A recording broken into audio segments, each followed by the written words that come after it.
Bonjour les amis, salut la team, bienvenue à tous sur MyNewsTech, la chaîne de la tech. On découvre les produits pour vous. S'il y a des bêtises à faire, comme je dis toujours, c'est nous qu'on les fait, ça vous évite que vous fassiez des bêtises. On évite de lire les notices.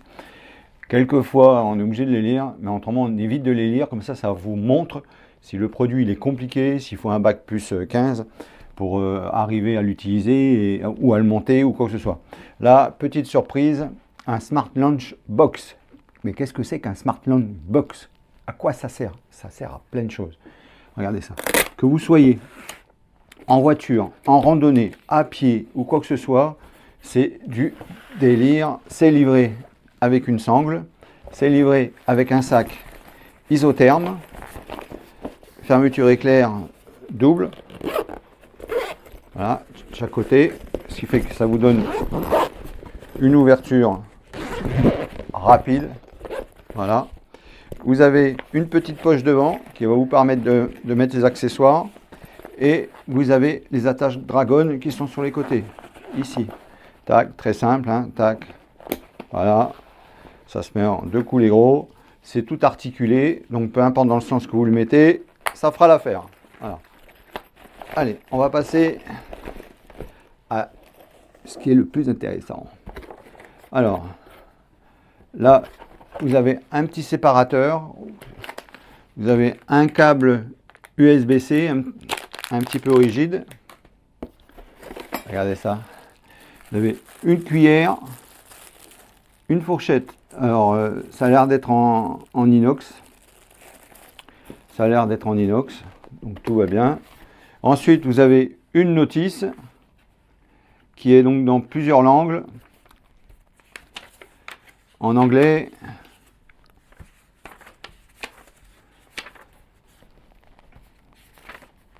en allemand,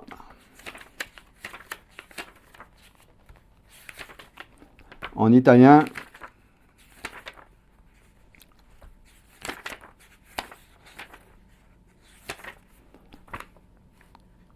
en slovaque,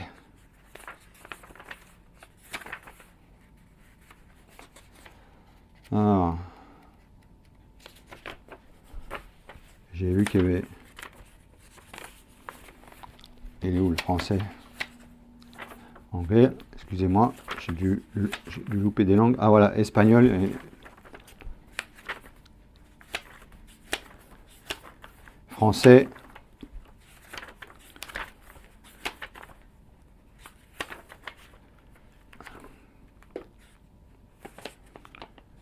Alors, il y a une langue en CS, excusez-moi, j'ai un souci là. J'ai un trou dans ma tête en danois. Voilà, c'est quand même pas mal. Voilà, petite notice. Allez, on va passer à la bête. Alors, c'est emballé dans un cellophane. Il y a des protections latérales. C'est dans un plastique. Voilà. Alors, ça c'est intéressant parce que vous avez une batterie interne, un connectique USB-C qui va vous permettre de le charger, mais également ça va vous permettre de vous redonner un coup de charge et tout dans votre smartphone, dans des AirPods, voilà, n'importe quoi que vous connectez en USB-C, ça va vous redonner un coup de charge. Alors c'est sûr que le coup de charge qu'il va vous donner, ça va lui enlever l'autonomie. Hein. Voilà. Donc ici, devant, vous avez un petit compteur numérique tactile. Donc c'est pas des touches, c'est tactile, c'est hyper pratique. On va regarder s'il y a quelque chose dedans. Oui, il y a ça, voilà, ça tombe bien, on va l'enlever. Ici, vous avez votre launch box. Alors, surtout, faire bien attention, on va vous expliquer comment l'utiliser à la suite de la vidéo, parce que c'est hyper important. Bon, ici, c'est pas un minuteur, hein, ça vous indique du temps de 1 minute à 30 minutes. Et faites quand même bien attention, parce que ça, ne pas oublier, on va vous le redire à la fin, c'est comme une soupape, mais il faut la lever quand vous allez chauffer pour éviter que ça fasse trop de condensation et que vous ayez de la vapeur qui se mette à sortir en pression. Voilà. Surtout quand vous chauffez, bien lever ça. Vous avez un capot qui se met en pression dedans avec un joint pour faire étanchéité qui fonctionne très bien. Alors ça, c'est sûr que le plastique, vous allez l'enlever, hein, le plastique. Hein. Alors, on va vous la montrer. Voilà, c'est en plastique. Voilà, tac, vous voyez. C'est pareil, hein, ça a l'air d'être de l'inox. Et ici, vous avez le séparateur. Voilà, tac, vous voyez, vous mettez le séparateur. Vous le mettez comme ça, tac, vous voyez, comme ça. Et ensuite, vous le faites tourner un petit peu pour qu'il soit... Voilà, ça va vous permettre d'avoir 2 compartiments. Ok. Alors, après, au niveau de la chauffe, le mieux, c'est quand même de l'enlever. Hein, c'est quand même du plastique. Voilà, c'est quand même mieux de l'enlever. Hein. Voilà. Au niveau mise en route, c'est très simple. Vous avez un bouton Power, un bouton Mode, et ici, pour monter, descendre la température. Et si vous ne voulez pas que les températures changent par inadvertance sans faire exprès d'appuyer, ou si vous avez des enfants, ici vous venez, vous restez appuyé quelques secondes, ça va biper. Et soit vous allez avoir le cadenas qui s'éteint, ça veut dire que c'est déverrouillé, ou soit le cadenas qui s'allume, ça veut dire que vous avez verrouillé vos températures. On ne peut plus les toucher. Alors pour l'allumer, c'est simple. Vous restez appuyé dessus. Voilà, tac, c'est tactile, il n'y a pas besoin d'appuyer comme un malade, hein, ça sert à rien du tout. Ici, là, vous avez les modes. Donc, vous avez un mode froid. Donc là, vous avez un mode simplement pour maintenir la température. Là, vous avez un mode froid. Là, vous avez un mode mise en température et ça va rester un petit peu les températures derrière, ça va les garder. Ensuite, ici, vous avez un mode pour chauffer. Donc là, ça va vraiment monter en température vraiment chaud. Et ici, vous avez un mode cuisson. Voilà. Donc c'est de la cuisson lente, hein, très lente, très lente. Voilà. Bon, à la suite de la vidéo, on vous montrera, vous verrez, les utilisations que l'on a fait. Là, on va le mettre en mode haute. Donc là, ça cartonne. Si vous voulez réchauffer quelque chose et vous ne voulez pas perdre de temps, en 30 minutes, vous avez réchauffé votre plat. Vous pouvez le manger. Hein. Voilà. Donc là, on va regarder un petit peu les températures, comment ça monte.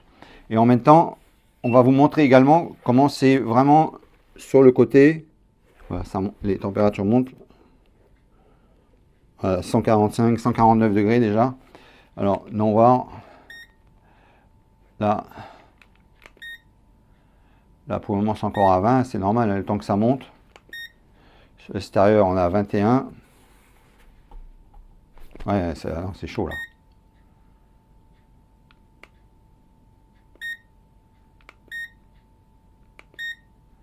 C'est bizarre parce que lui, il me dit haute 22 degrés. Alors qu'il n'y a pas 22 degrés là, vous pouvez me croire. Je tiens pas la main dessus. Hein. Je tiens vraiment pas la main dessus.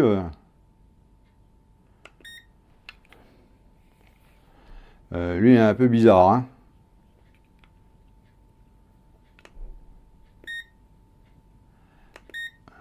Bizarre. Parce que là je vous promets qu'on ne met pas la main dessus. Hein. Là, alors peut-être qu'il ne monte pas haut en température, je ne sais pas. Alors cet appareil-là, il faudra qu'on regarde les températures à laquelle il peut monter en hauteur. C'est bizarre. Bon, en tous les cas, ici, là, on est déjà... Donc, 1 minute d'écoulée, on est déjà à 222 degrés. Vous vous rendez compte? 226, 230. Et ça monte, hein. Ça monte vite, hein. Vous pouvez me croire. Hein. Là, c'est... ouais, je sens déjà la chaleur et tout. Hein. On va pas le laisser tourner à vide. 150. Ouais, on a compte. Là, ça cartonne. Hein. Donc, si vous avez vos aliments qui sont là, dedans et tout... voilà. Et surtout, quand vous l'arrêtez... Alors là, voilà. Voilà. Quand vous l'arrêtez, faites bien attention de ne pas laisser des enfants à proximité. Sur l'extérieur, il n'y a pas de problème. Vous voyez, là, c'est à plus de 250 degrés. L'extérieur, c'est froid. Il y a un pâte de l'espère. Tu peux toucher? En hauteur? Non, ça va, c'est bon. Là, on sent la chaleur. Ah, là, on la sent grave. Hein. La main dedans, ah, il se brûle. Hein, là, on est à 250 degrés. Faut faire attention de laisser en hauteur. Voilà, il faut vraiment faire attention. Ok? Allez. On va pas faire 20 ans sur un déballage. Le petit sac, ben, voilà, une fois que vous avez fini, ben, vous pouvez le mettre dedans. Devant, vous pouvez mettre vos câbles. Vous pouvez mettre, si vous voulez, vous avez peur de... Pas, voilà, tac, vous mettez votre notice. Vous pouvez mettre vos couverts. Voilà. Vous pouvez mettre voilà, un peu ce qu'on veut. Hein. Et pourquoi isotherme? Parce que dans la petite... aussi, on peut mettre du froid. C'est pour ça que ça garde le froid. Voilà, et puis si vous partez avec de la nourriture, Le matin, pour le repas du midi, votre nourriture, elle va pas tourner, elle va pas prendre un coup de chaud, ça va rester au frais dedans. Température. Voilà. En plus, ça c'est bien isotherme, donc ça va vous la garder. Même jusqu'au soir, c'est pour justement ne pas avoir le souci d'aliments qui ont tourné. Voilà, des aliments qui tournent. Avec les fortes chaleurs. Tout à fait. Donc ça, c'est, on va vous montrer à la suite, mais bon, rien qu'au déballage déjà, c'est quelque chose qu'on vous conseille. Hein. Ça, c'est vraiment hyper important. Alors, dans une autre vidéo, alors vous verrez également une autre vidéo avec une version câble en 12 volts et en 220 volts. Et on fera une comparaison, on fera une troisième vidéo, une comparaison entre les deux produits. Voilà. Là, pour le moment, vous avez celui-là. Dites-nous en commentaire. Vous trouverez le lien en description de cette vidéo. Voilà. Donc là, les entrées de voltage, c'est un box donc, qui fait 100 watts de puissance. Les entrées de voltage, 5 volts, 3 ampères, 9 volts, 2 ampères 22, 12 volts, 1 ampère 66. En sortie, donc vous pouvez envoyer du 5 volts, du 9 volts ou du 12 volts envoyé sur des appareils. Et donc 5 volts, 3 ampères, 9 volts, 2 ampères 22 et en 12 volts, 1 ampère 66. Donc vous avez exactement la même chose en entrée et en sortie. Donc vous avez un USB-C qui est en aller-retour. En plus, vous avez une petite protection, donc ça vous fait, voilà, ça vous fait un peu du waterproof. C'est pas étanche, hein, attention. Non, c'est marqué de toute façon, ne pas mettre sous l'eau. Voilà, ne pas mettre sous l'eau. Ouais. Ne dites pas ce que j'ai pas dit. Lavage, hein. Voilà, ne dites pas ce que j'ai pas dit. Donc quand vous allez la laver, non, humide, voilà, ça c'est un chiffon humide parce que ça, il n'y a aucune raison que ça soit sale. Hein, c'est ça que vous allez nettoyer complètement. Voilà. Alors ça c'est pareil, évitez d'utiliser des trucs qui grattent et tout. Utilisez du bon produit de vaisselle, quitte à faire un petit peu tremper ou quoi que ce soit. Voilà, vous allez la nettoyer convenablement. N'utilisez pas, parce qu'il y a quand même des traitements, c'est comme un peu les casseroles Tefal et tout, qu'on ne doit pas utiliser des grattoirs, parce qu'au bout d'un moment, la partie qui est intéressante, elle se diminue et ensuite ça colle. Hein. Donc là, c'est pareil. Hein. Au niveau de la matière, il y a un mini traitement. Donc si vous n'allez pas le frotter, il va rester, c'est pas nocif pour la santé. Et il va rester, donc ça fait que les aliments ne vont pas coller en cuisson. Okay. Alors en plus, à savoir que ce n'est pas la flamme directe en dessous, c'est une chaleur par conduction. Okay. Et surtout, ne pas mettre de l'eau à l'intérieur. Voilà, ne mettez pas vos ingrédients. Ce n'est pas au bain-marie. Hein. Ouais, c'est pas du bain-marie. Hein. Voilà, c'est pas du bain-marie, vous pouvez le mettre directement comme ça. Voilà, là ça pose. Voilà. Vous le mettez directement en contact comme ça, directement dedans. C'est vrai qu'on a tendance à croire qu'on peut mettre de l'eau et puis faire en vapeur. Ouais. Non, pas du tout.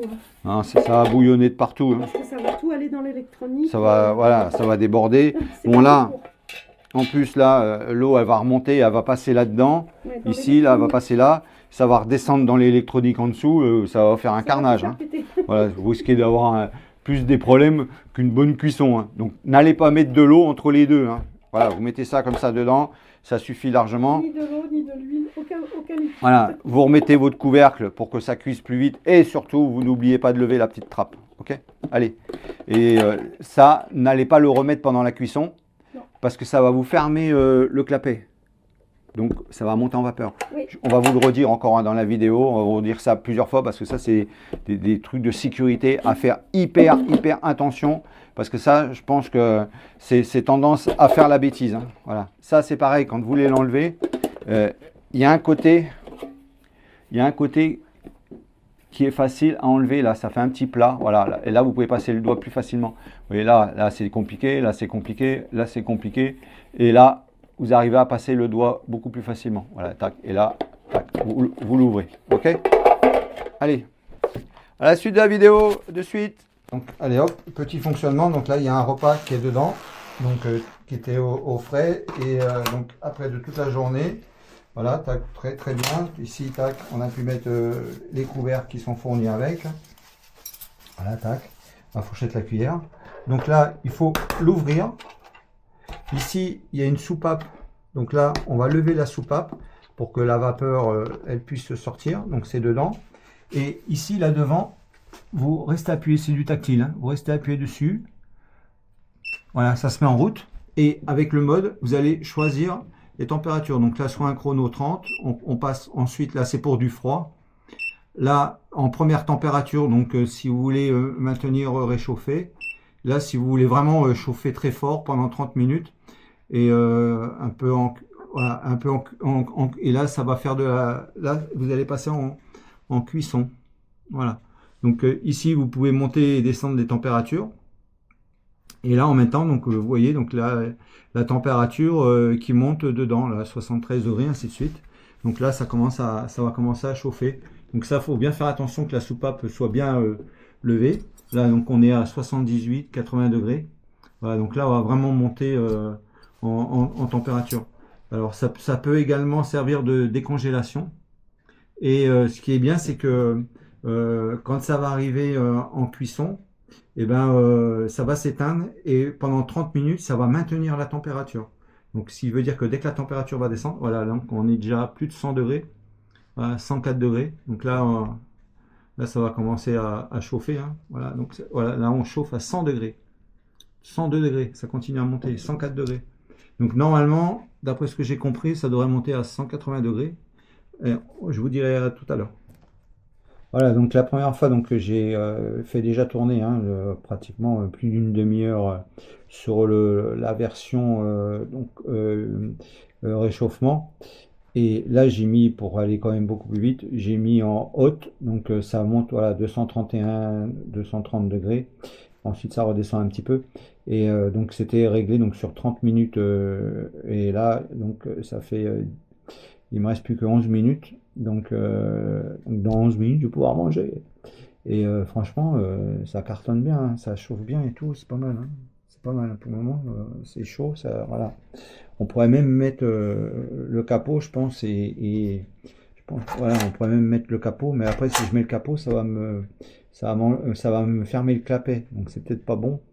Donc faites gaffe voilà, de ne pas remettre quand même le capot.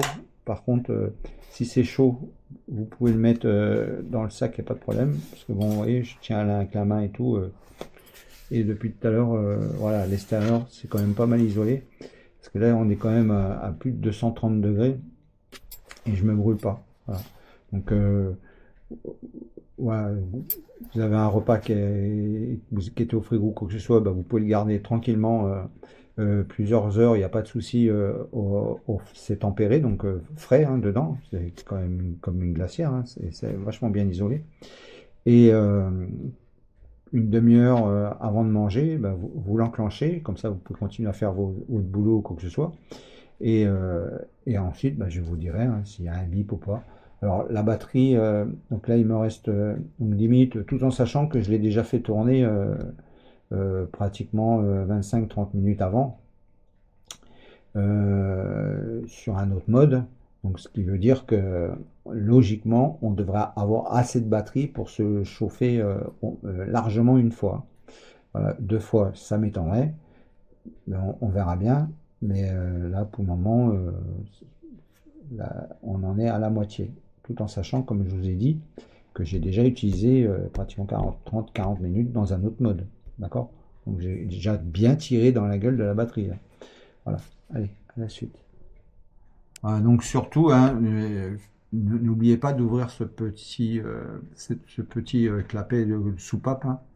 Donc de le laisser pour que ça puisse quand même un petit peu sortir de l'air, ainsi de suite, que ça ne monte pas en ébullition dedans. Hein.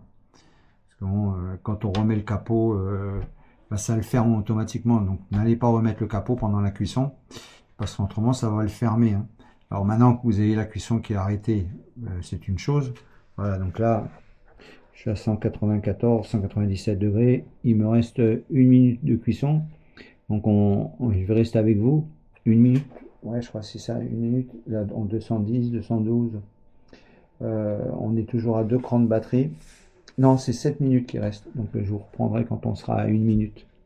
Allez, à de suite. Voilà, donc là on est sur la dernière minute. Donc bah, c'est pas chaud, hein. Chaud, ouais, j'ai la main qui... voilà, c'est nickel.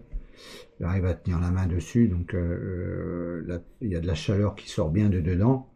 C'est quand même à plus de 200 degrés, mais disons, c'est à l'intérieur, donc c'est vraiment bien protégé. On peut pas se brûler s'il y a un enfant qui vient toucher comme ça, parce qu'on l'a laissé sur la table en train de chauffer ou quoi que ce soit. L'enfant ne risque pas de se brûler. Voilà, donc là on monte à 224 degrés, 226. Là, on arrive vraiment à la fin. Je vais rester avec vous jusqu'à la fin pour voir ce qui se passe. Si on a un bip ou quoi. Alors, moi je suis à mi-batterie. Donc, première vue, ça tient quand même pas mal. Hein. Donc, 30 minutes à fond les gamelles, à plus de 230 degrés par moment. Voilà. Franchement, c'est une bonne petite boîte pour chauffer la nourriture. Hein. Après, il y a également pour le froid, je sais pas ce que ça donnera. On verra pour voir hein, si ça refroidit ou quoi, je sais pas. Et à première vue, c'est marqué également tension de sortie, tension d'entrée. Donc, est-ce qu'on peut également se servir de la batterie de la boîte, donc la petite, le lunch chauffant pour recharger son appareil ou quoi, je sais pas. Alors là, on a 195, 194. À première vue, donc ça s'est arrêté. On tient toujours la température. Donc, on va voir si j'arrive à manger. Hein. Si c'est chaud, si c'est froid. 30 minutes de cuisson, on va voir ça. Allez, à de suite. Voilà, je vous confie quand même une petite astuce. Donc, pour manger et garder le chaud également, vous pouvez relancer également la cuisson. Ça va vous permettre également, donc, pendant que vous mangez, de continuer à chauffer. Et en même temps, à maintenir votre plat chaud pendant que vous mangez. Voilà, c'est une petite astuce, voilà, important. Et surtout, n'oubliez pas, pendant la cuisson, d'ouvrir la soupape pour éviter qu'il y ait de la vapeur et tout, et de ne pas mettre le capot parce que ça ferme automatiquement le clapet. À la suite. Bon, pour le moment, je me régale. Hein. Bon, allez, là, on va faire la petite terminaison et surtout l'explication du mode froid, qui n'est pas un mode froid. Je vais vous expliquer qu'est-ce que c'est. Alors, vous avez des produits que vous sortez du congélateur ou quoi que ce soit, vous le mettez sur ce mode-là. Voilà, vous le mettez sur ce mode-là. Ah ouais, elle croit que c'est de la nourriture. Alors, voilà, donc vous le sortez. Donc là, vous restez appuyé dessus. C'est tactile. Hein. Vous restez appuyé dessus et vous allez aller dans le mode froid qui est là. Voilà. Quand vous êtes sur ce mode froid là, automatiquement, ça va se mettre à chauffer et ça va vous le décongeler. Donc ça va monter les températures et ainsi de suite. Et ça va vous le décongeler. Bon, moi je ne vais pas le faire. Donc là, voilà, je reste appuyé dessus pour l'éteindre. Puisque j'ai rien mis dedans. Donc ça sert à rien que je mette quelque chose en route inutilement. Voilà. Et voilà, ça va déjà commencer à chauffer. Donc ça, automatiquement, ça va vous le décongeler. Donc ça, c'est très intéressant. Ça va vous le décongeler. Et une fois qu'il a été décongelé, ainsi de suite, ensuite, vous pouvez le mettre en cuisson. Alors, ou en réchauffer, si c'est quelque chose qui avait déjà été cuit avant, à ce moment-là, et qui a été congelé, à ce moment-là, vous le décongelez. Donc c'est une décongélation qui est lente. Et ensuite, vous pouvez le mettre en réchauffé pour le manger. Et si vous avez un produit que vous avez préparé, une nourriture, quoi que ce soit, un plat, ça vous le mettez au frais toute la nuit. Quand vous allez partir, vous le prenez, vous le mettez dedans, vous refermez votre couvercle, vous le mettez dans votre sac isotherme, ça va tenir largement jusqu'à midi, il n'y a pas de problème. Alors moi, à savoir que ça m'est arrivé, donc je suis parti, il était à peu près 6h45 du matin. J'avais le bac qui était resté donc toute la nuit au frigidaire. Donc toute cette partie-là était au réfrigérateur, donc la partie la plus froide du frigidaire. Et le matin, donc je suis parti à 6h45 avec ma box chauffante et donc dans le sac. Et pour X raisons, voilà, je sais que c'est pas bien, mais à midi j'étais coincé, ça n'arrêtait pas, j'ai pas pu m'arrêter. Et donc, je l'ai ouvert, il était 15h30, 16h. C'est sûr que à cette heure-là, je ne mange plus de salé. Donc, mais j'étais très surpris parce que c'était encore frais. La nourriture qui était dedans, elle n'avait pas tourné, elle était encore froide, mais vraiment bien froide. Donc, ce qui veut dire que ça va vous tenir la température chaude ou froide au plus proche de la température que vous l'avez mis dedans. Donc si vous l'avez mis à 4 degrés dedans, ça va vous le tenir tranquillement jusqu'à midi. Il n'y a vraiment aucun souci. Hein. Voilà, moi il était 15h30, 16h et c'était encore bien frais dedans. Donc ça, il n'y a vraiment pas de problème. Et ensuite vous mettez, voilà. Donc pour vous dire que c'est pas elle chauffe, mais elle ne refroidit pas. Par contre, elle vous maintient une température froide, il n'y a pas de problème. Je n'ai pas fait un essai en mettant de la glace dedans, en me remplissant un pain de glace et le mettre dedans pour voir si ma glace va fondre. Ça, je ne l'ai pas fait. Je vous ferai peut-être dans une autre vidéo plus tard, on verra. Si on a le temps de faire un bac de glace et de le mettre dedans pour voir combien de temps ça tient dedans. Voilà, au bout de combien de temps on peut encore manger de la glace, voilà, ça peut être intéressant quand on part en extérieur. Par contre, c'est sûr qu'il ne faudra pas le mettre au chauffage, hein. Autrement vous allez avoir du liquide. Voilà, donc on va pas rester longtemps sur une terminaison d'un produit qui est vraiment très sympa, très utile. Donc là, une autre vidéo, on vous fera un comparatif entre celui-là qui est sur accu, donc autonome à 100%, et un autre qui fonctionne en 220 ou en 12 volts. À savoir que lui également, vous pouvez le faire fonctionner. Vous avez un câble USB-C vers USB-C, vous le connectez à un chargeur, vous le branchez à du courant, vous allez pouvoir le faire fonctionner automatiquement pendant que vous chargez, il n'y a aucun problème. Hein, donc vous pouvez l'avoir également en continu, hein, il n'y a pas de souci. Hein. Donc c'est pas quelque chose, vous dites, ouais, je pars, je suis coincé. Non, non, non, vous pouvez le recharger. Et en même temps, derrière, vous avez une sortie USB-C, donc qui fait entrée et sortie. Out et input. Et donc là, vous pourrez également remettre un coup de charge dans votre smartphone. Voilà, donc c'est quand même, vous avez quand même une autonomie qui est très correcte de l'accu qui est dedans. Hein. Ok, voilà. Allez, on va s'arrêter là sur cette super présentation de ce super produit. Je ne peux que vous le valider. On va quand même demander à la Pâte de l'Espère qu'est-ce qu'elle en pense. Elle l'a vu fonctionner. Efficace. Voilà. Ça sert à rien de faire plus long quand on peut avoir plus court. Hein. Donc, les amis, comme je dis toujours, allez, en duo. Pour se revoir, il faut se dire au revoir. Bye bye. Bye bye.